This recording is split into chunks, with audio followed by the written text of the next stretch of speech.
Well, the wet weather and a weak construction market have dampened earnings of construction firm Alesco. It suffered a loss for the year, a day after rejecting a sweetened takeover bid from paint maker Dulux. Also in the spotlight, private equity group TPG taking a second tilt at a takeover of troubled surfwear retailer Billabong. Sue Lannon has it all. Alesco says house building in Australia is at 10-year lows, and that's hit the fortunes of the construction company. We maintained our gross margins across the business despite very tough market conditions. Market conditions in the housing and construction markets remain difficult. Alesco made a net loss for the year of nearly $14 million.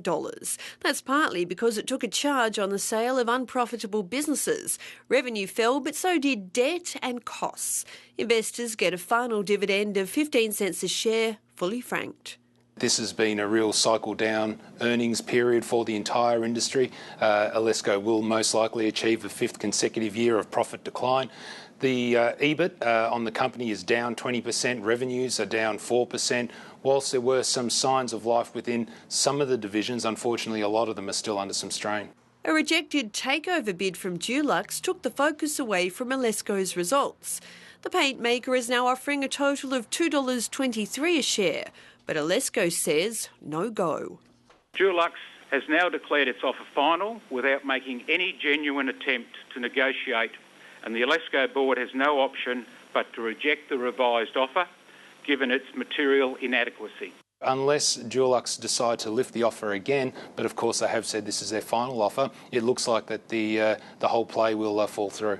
Another takeover target, surfwear maker Billabong, has received a new takeover offer. Private equity group TPG Capital has offered $1.45 a share for Billabong, valuing the company at nearly $700 million. But that's below TPG's last offer.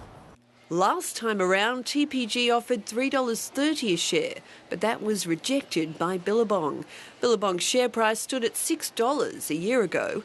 Now that's been diluted by a more than $200 million share sale. I think Gordon Merchant and the rest of the board and shareholders there are regretting that the bid didn't go through. There's no doubt they should have taken the bid. Billabong's board met today. It's told investors to wait while they consider the bid. The firm has been struggling to keep afloat amid the slowing global economy. Some investment advisors think the company will accept the offer. I think they will. This is the get-out-of-jail-free card for investors. I think you're going to find that not only retail investors but also institutional investors will take this offer up and somewhat, see this as an eloquent way to exit a position which has cost a lot of people a lot of money. I certainly wouldn't be selling at the current price. As we sit here, the share price is still well below the $1.45. Which is the offer from TPG.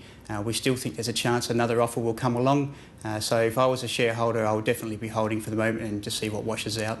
Nathan Bell thinks Billabong can be turned around if a private equity firm like TPG buys it.